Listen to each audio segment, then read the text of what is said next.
Okay, so getting into some of the concepts of this five high stuff and some of the reason behind it, right? Is when I first got back into coaching here at the high school level, like we were really good in the box and struggling with some things on the perimeter, like in the quick game and in the tag run game and perimeter run, jets and pitch on the option, stuff like that. And so, I went in and did some studying and as you guys are figuring out, I put my stopwatch on a lot of the things that were happening to us on the perimeter and the secondary, and started looking at and thinking about ideas about what I could do with our kids that would give us a better chance to take away those things and complement the success we were having in the box with all the pressure. And so I started looking at, already was looking at the snap to insert time in the run game, right? And so that's the amount of time it takes from the ball to leave the center, get into the hands of a running back, and then get re-entered into the line of scrimmage for positive yards. But then I also started looking at, okay, what's the time that it takes for the quarterback, for the snap to get to the quarterback to deliver a ball on the perimeter to a guy, and it be hitch, screen, hitch, bubble, things like that, right? And then how long does it take for that operation to take place and the receiver to have a chance to catch the ball, square up, and make a guy miss? And so what I started seeing was, if the ball's on the hash and they're throwing an RPO or a bubble or either an RPO or a tagged run game, some sort of quick to the field, that's a 2.6 to 2.8 second play, right? And so I was playing with an invert guy out there a lot of times, and I was asking them to hold the point, move and work off a quarterback and defend the flat and letting guys throw opposite of him and things like that. But basically keeping him in the same spot for a 3-second time span that the quarterback's getting to look at him and make a decision off of him, right? And so I went in and started like, okay, so what if we did this? And then I knew a little bit about how a lot of people coach quarterbacks around the amount of space on the perimeter and things like, whether a guy is covered or uncovered or the depth that we'll take certain throws or the depths that we won't take certain throws and how they teach the quarterbacks the leverage points and things like that as secondary. And so I just started thinking through, okay, so what if we put all of our guys at 12 yards, period, and said, throw the bubble on us, and I know it takes that guy 2.6 seconds for the ball to get from the quarterback out to the guy on the bubble and the guy on the bubble to catch it and square me up.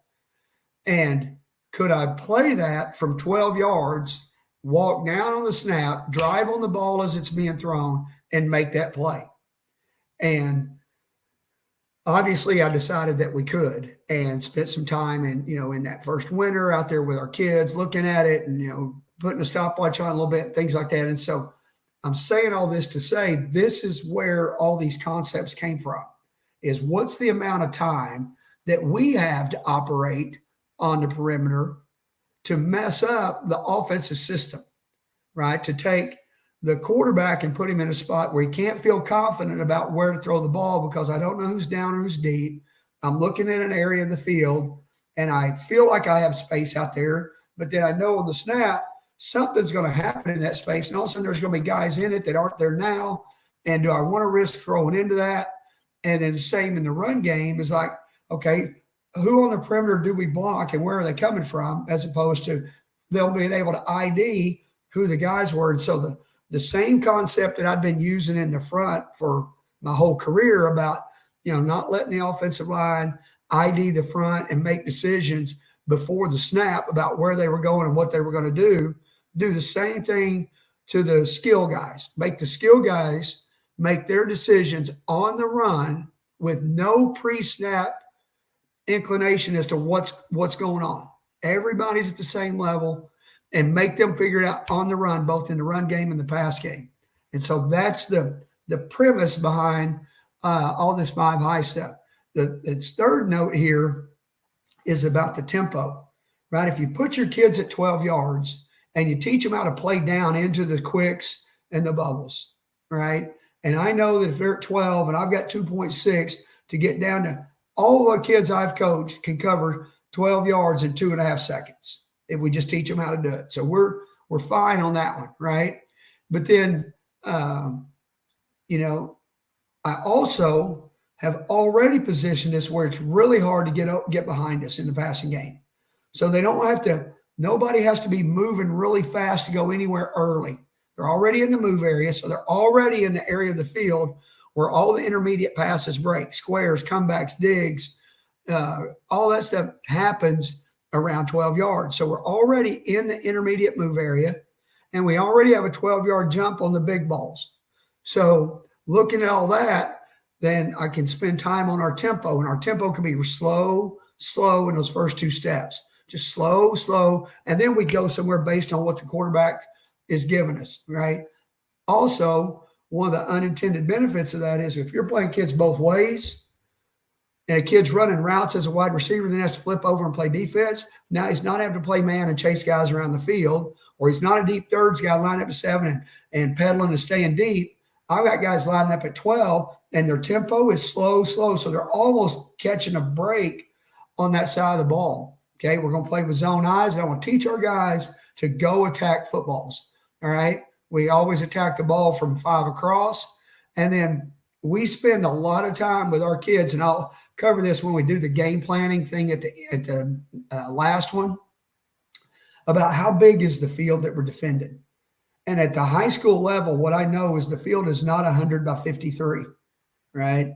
It's basically a 30 by 30 field we're playing on wherever the ball's positioned. And it's 30 yards, it's 30 yards in width, and it's, about 30 yards deep, right? And so quarterbacks aren't going to throw the ball out of that area of the field much. There will be some, but there's more times than not. It's kind of like gap scheme is the rule when there's a fullback. Zone scheme is the rule when there's a guy in the mesh. 30 by 30 is a pretty good rule to live by on how much grass you've got to defend in the passing game without the quarterback getting a chance to, really just kind of jump into a throw, right? If he's got to stand back there and throw, you're probably in pretty good shape, right? And then all this stuff is different combinations of guys down and deep. If you remember from the very first video, I talked about that we are, and a second one as well, we are not a thirds team, halves team, quarters team, hook, curl, seam, flat, none, 2 to 1, none of that. We've got a guy down and a guy deep on each side of the formation, and we're playing pure zone off the quarterback. That fifth guy will be doing, he may be a Tampa looking guy. He might be a one high guy. He might be pushing to a 3-man side, but we're typically going to be 3 under, 2 deep, and 2 under, 2 deep on each side of the formation. And then what's good about these coverages is we can match them with pressures, but we can also match them with scheme and or people, right? So what I mean by that is, let's say you're an RPO team, and I want to make sure that when the ball's on the hash, we're going to push our coverage. We're going to push 2 guys down to the wide side of the field to make you work into the boundary, or we're going to push 2 guys down to the side where your back is in the RPO game, right? So we can push those guys down to the RPO. We can push guys. We can say, look, we want to push our coverage to the field all the time when the ball's on the hash. We can push to formations. Hey, let's push this thing to receiver strength. We can even hey, somebody's got a guy that we just can't get on the ground. Then we can push our coverages to him. So I'll show you what I'm talking about on that.